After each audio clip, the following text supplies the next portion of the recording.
Yo, YouTube, Tay Takes tapping back in.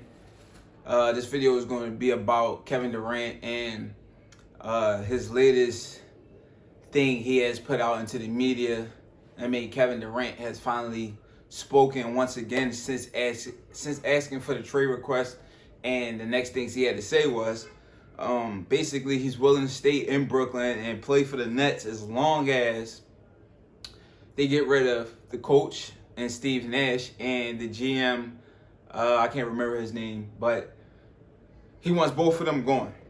My problem with that is most of the decisions that the GM has made, also same as Steve Nash, the head coach, they needed Kevin Durant approval to do so. You know what I'm saying? They could go about their business and just say, yo, we don't even have to include you in, or we don't even have to let you know what's going on and the decisions that we want to make, and they could just do it. That's their job to do so. Really, in all actuality, that's actually what they should be doing. But they got so much respect for Kevin Durant, and they're just so thankful that he's a part of their organization, and they value him so much that any decision that they're going to make, they're going to come to him and bring him into the room and say, yo, this is what we want to do. What do you think about it? And if he says, no, I don't think this is a good idea, I think they scratch it and they move on to the next move and try to figure out something else that Kevin Durant will agree upon, right? Unfortunately, he has to be part of some of these decisions like that, right? Even though he don't want to be a part of it, he's made that clear, and this is not something that's new. He said he does not want to be a part of anything that's not playing basketball. That's all he wanted to do. He wanted to play his part on the basketball court, and he wanted to let the GM do his job. He wanted to let the head coach do his job, and basketball operations do his job. He want the scouts to do their job. He wants the owner to do his job, and only thing he wants to do is play basketball, which is fine and good when, you know what I mean, when you're not playing for the Brooklyn Nets. The Brooklyn Nets is not all that good of a good ran organization. You know what I mean? If you wanted to just play basketball, you should have stayed your ass right in Golden State. You know what I'm saying? But some of the teams that's on his trade list is they do seem to be places where he can go there, play basketball, and all of the business would be taken care of by the business guys. Those places being Miami. If he goes to Miami, he could just play basketball, because you got Pat Riley there, you got Eric Spoelstra there. They got a good organization, they got a good team, and only thing Kevin Durant would be expected to do is play basketball. Same thing with Phoenix. Same thing with Boston, who's at the top of the list as far as being able to, actually get the deal done and satisfy the terms that Brooklyn is asking for, right? Now, I say all of that to say and get back to the decision making by the GM and the head coach, Steve Nash. You got on record both Kyrie Irving and Kevin Durant saying that they didn't even need a coach. You got both of them on record on a podcast on YouTube. Anybody can go see this. The fact that they both said they don't even need a coach. They don't need a head coach. They can do it on their own, and they can be the coaches of themselves. So with that being said and that being known, not only throughout the organization, but throughout the entire world, anybody who's tuned into Kevin Durant or Kyrie Irving knows that they believe that they can coach themselves and they do not need a head coach. That's exactly what came out of their mouths, and that's exactly what they stood on, never taking those words back. And that's just what it is. So if you feel as though you can be your own head coach, then why does it matter for you to say, yo, okay, I'll come back and play for y'all, but under the terms of Steve Nash can't be the head coach? Why would that even be a concern? Why would that even matter to you?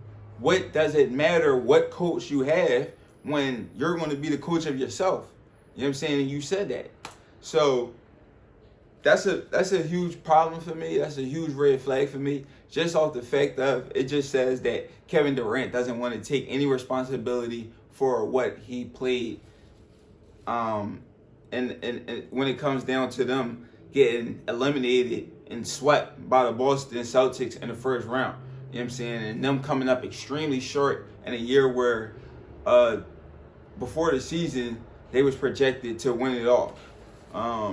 Obviously, towards the end of the year, the team was a completely different team without James Harden being on the team no more. But at the end of the day, you know what I mean, that's still Kevin Durant. That's your team, and you make a lot of the business decisions for them as well, or you have to sign off on them. So, you know what I'm saying, I expect you to take, you know, full responsibility, even if some of the stuff is not your fault. I still do expect you to take full responsibility just off the fact of, you know what I'm saying, this is what you asked for. This is what you wanted. When you went to Brooklyn, you knew this type of media pressure was going to be on you. You knew that, you know, the pressure that you put on yourself was going to be on you. And you just got to be able to step up to the plate and deliver. And for the past 2 years, he wasn't able to do so. You know what I mean? He had a good shot at doing it and against Milwaukee. If his foot was an inch back and he knocked that three down, maybe they win the title that year, and he's able to shut out all doubters and all haters. But unfortunately, it didn't go that way for him. And then this year, they took a step back. If you ask me, a huge step back. It wasn't like, you know, it was a little step back. You guys are, you know, at least the year before, it looked like they was on track to win a title. This past year, it didn't look like they was anywhere close to winning the title. And there's a lot of work to be done for the Brooklyn Nets. And Kevin Durant is obviously well aware of that. And I don't know if he wants to be a part of that process and building up a team, you know, not from scratch, because they do got a good place to start from, but it's still a exponential amount of work that needs to be done before they can be, you know, in the place that, you know, Kevin Durant and Kyrie Irving and the rest of the Brooklyn organization wants to be at, which is in the NBA Finals. Same thing with the GM. He never said he could be the GM, but they do. Him and Kyrie both do hold themselves in high regard in a sense of they believe that, you know, any decisions being made by the GM as far as bringing in players, letting players go, you know, how much time certain players is playing, they expect to be, you know, fully in tune, and they expect, you know, the GM and the coaches and all of them to be transparent with them and let them know any moves that they are planning on making before they actually do it, and they want it to be okay by them. And quite frankly, Brooklyn, that's the way they go about handling the business. Everything is brung to KD. Obviously, KD is going to pass it down to Kyrie, or he's just going to bring Kyrie along with him to these meetings. And they, you know, basically KD controls exactly what's going on, because if he says yes, then it's a yes, and if he says no, then it's a no. He can deny that all he wants, but the fact of the matter is that's what it is. And even if he doesn't want that responsibility, he has it. And that's the difference between a KD and LeBron. You gotta embrace everything that comes with being this mega star, and not just expect people to put you on a pedestal and say that you're the best player that ever walked, you know, the earth, and then, you know, turn around and say you don't care about things like that. Like, because that's absolutely what you care about. You absolutely care about, and that's your whole grudge with the media, is the fact that you feel as though he feels as though they're not holding him up to the standard that he thinks he's at, which is he thinks he's the best player to ever step on a basketball court. And when it comes to talent-wise, plus the fact that he's 7 foot tall, and all of the different things he can do, and scoring on all three levels at a very high level, he expects to be, you know, held at the top guy, you know, top of the Rushmore, top of the list of greatest players who ever played the game, including Michael Jordan and LeBron James and Kobe Bryant, Kareem Abdul-Jabbar, Wilt Chamberlain. He feels as though he's the best player to ever step on the floor, and he does have an argument, especially if you get rid of the NBA championships. He has a great argument, but at the end of the day, when it comes down to legacy, people are going to look at much more things than just what you are able to do on a basketball court, and they're going to look at what did you do on a basketball court, and what did it result to ultimately. And for him, ultimately, he has 2 championships. He has an MVP to to solidify his greatness. And quite frankly, there's a plethora of players who has accomplished more. So if you're so great, how come you weren't able to accomplish more? And that's simply what the media is criticizing Kevin Durant about majority of the times. But back to him, being in cahoots with the GM and making decisions for the Brooklyn Nets, right? When they decided to bring in, let's call it Dragic. Did they bring in Dragic or Patty Mills? Patty Mills is definitely a good one. They brought in Patty Mills. I believe that was one of their best pickups, in the sense of Patty Mills he has an NBA chip. He knows what it feels like to play meaningful games in the playoffs, and he's able to knock down big shots in big moments, and that's extremely valuable in the playoffs. And that was just one of the best acquisitions that they was able to get. But when it comes down to Blake Griffin, they got Blake Griffin. That guy is an offensive player, but well past his prime, and he wasn't able to really contribute on the defense. And if anything, he hurt their defense, right? Same thing with Paul Millsap. Same thing with LaMarcus Aldridge. Same thing with DeAndre Jordan.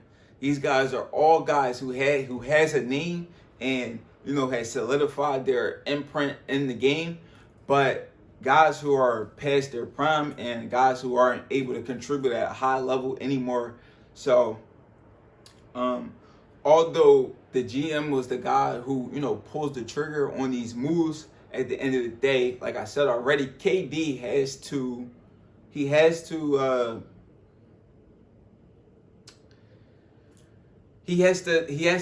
okay these moves. You know what I mean? He has to give the go on the moves. You know what I mean? The only thing the GM is doing is he's bringing the proposal of the deal to Kevin Durant, and then they talk it out. Durant says yes or no, and when it's all said and done, they're always going to go with what Kevin Durant says, unless if Kevin Durant isn't producing at a high level. If he's not producing at a high level anymore, obviously you lose your leverage, and what you got to say and what you think doesn't matter anymore. But when you are producing at a high level, everything that you think or stuff that you have to say, they're going to consider and they're going to listen to it. And in his case, they're going to do exactly what he says, because they're not used to having a player of this magnitude, and they want to keep him around. They don't want to lose him. They want to seize this opportunity, and they want to strike while the iron is hot. And they want to get him an NBA. They want to get him an NBA championship. They may be able to do it. To me, it don't look like they're going to be able to do it. You know what I mean? Especially when you got Kevin Durant not being able to, help the GM out and make better basketball decisions for the team overall. So, man, it's Tate Takes. That's my take on it, and we out of here.